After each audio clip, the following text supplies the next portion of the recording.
amigos da TV Girafa, sou Juliana Daibert e estou de volta para contar para vocês uma matéria, a história de uma matéria que me marcou muito, que foi muito difícil de escrever, mas que foi muito importante ter participado daquela situação. Eu estava na redação e fui chamada para fazer uma matéria no Contorno Sul a respeito de uma situação de resíduo numa lavanderia. E além dessa situação do resíduo, também tinha o problema do tráfego, uma região não sinalizada, que tem bastante problema para as pessoas que transitam a pé por ali. No caminho para o Contorno Sul, me ligaram da redação dizendo que havia acontecido um acidente próximo dali, no trevo para a saída de Campo Mourão, que eu deixasse então essa matéria do resíduo e fosse cobrir o acidente. E eu estava acompanhada do Pardal, o fotógrafo Aldemir de Moraes.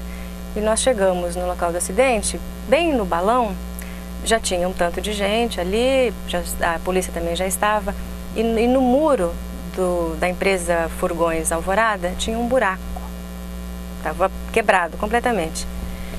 E uma moto empinada, né, nesse muro. Nós entramos na empresa e um corpo já coberto do lado de dentro, ao lado desse muro, bem embaixo desse buraco, com uma pessoa, assim, um rapaz muito alto, muito grande. Ele estava de chinelo, de bermuda e estava com uma camiseta.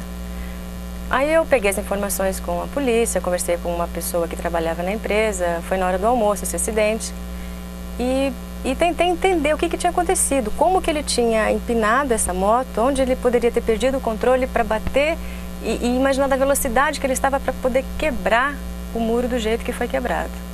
E olhei para o velocímetro, a moto não estava com 50 quilômetros.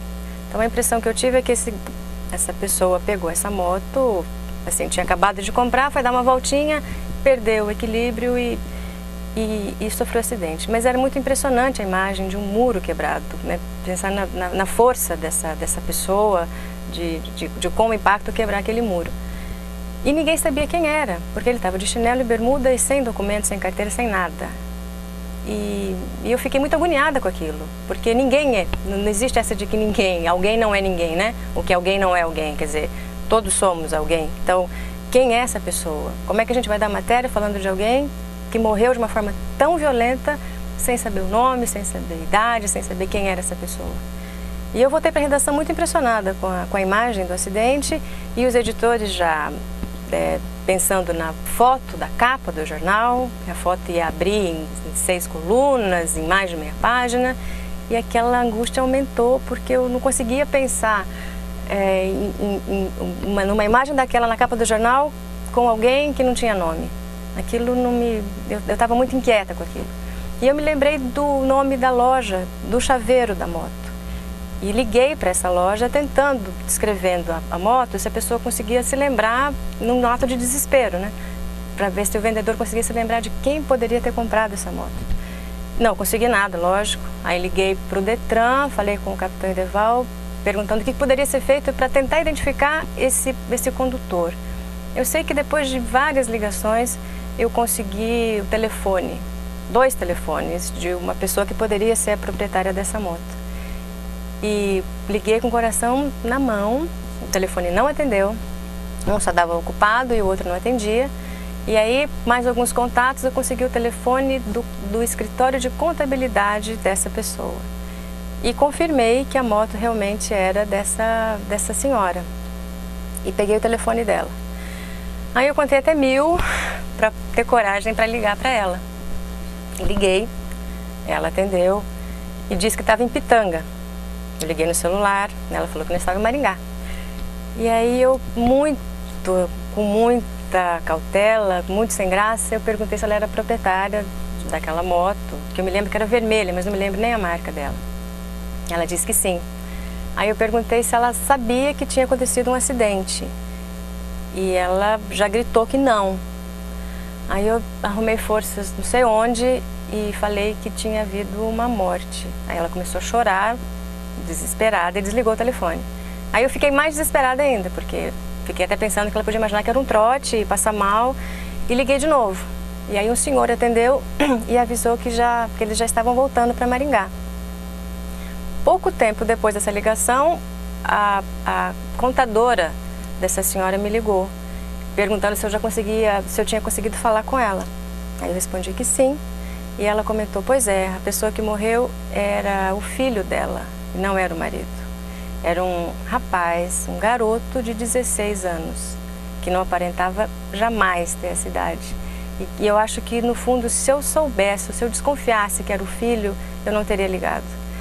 Eu pensava que se tratava de um homem, de um adulto, mas me angustiava a ideia de não saber quem era e essa imagem estar estampada na capa do jornal no dia seguinte. Mas talvez, eu acho que bem lá no fundo, se eu imaginasse que era o filho, eu não teria ligado. Eu não sei como eu consegui escrever essa matéria. Eu saí do jornal completamente mexida, e o porteiro até perguntou, o Tião, eu estava esperando carona para ir embora, ele falou, Ju, você tá bem? Eu falei, não, tô péssima. Comecei a chorar ali na porta do jornal e parei de chorar só em casa. E rezei muito por essa senhora naquela noite, porque eu, de jeito nenhum, eu queria passar perto ou imaginar a dor que ela estava sentindo. Mas mesmo assim, eu sei que eu fiz muita diferença nessa dor dela. Eu acho que consegui diminuí-la um pouquinho, porque mesmo sendo filho, mesmo sendo uma pessoa amada, a gente tem que saber que essa pessoa tem nome, que ela tem uma história, que ela é alguém. Então, por mais que tenha doído para essa senhora a foto do filho estampada no jornal, eu acho que a dor seria muito maior se fosse apenas uma imagem de alguém que simplesmente pegou uma moto, perdeu o equilíbrio e quebrou um muro com o próprio corpo e perdeu a vida por isso.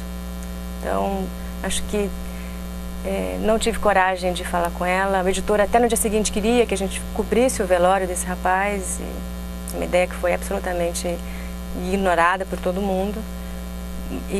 Mas eu sei que, eu acho pelo menos, né? Quero acreditar nisso, que a dor dela tenha diminuído um pouquinho só.